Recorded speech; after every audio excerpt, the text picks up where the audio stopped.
This February, makisilip muli sa mga bahay at buhay ng mga personalidad mula sa iba-ibang larangan. How are you now with Armida Ting and Reyna? Why, is she still alive? Oh, that's... Okay. Ito, nung maundoy ito, hanggang dito tubig. Oh, yes. Paano kayo ni Ricky Reyes? There is no competition between the two of you? Meron! Nakipag-compete ako sa kanya. Of course. At dapat makipag-compete ka din sa akin.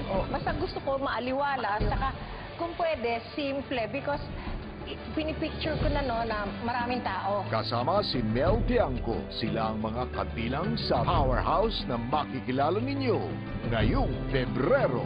Samahan niyo po akong silipin ang buhay at bahay ng mga taong nabibilang dito sa Powerhouse. Powerhouse, tuwing Sabado. Dito sa GMA News TV.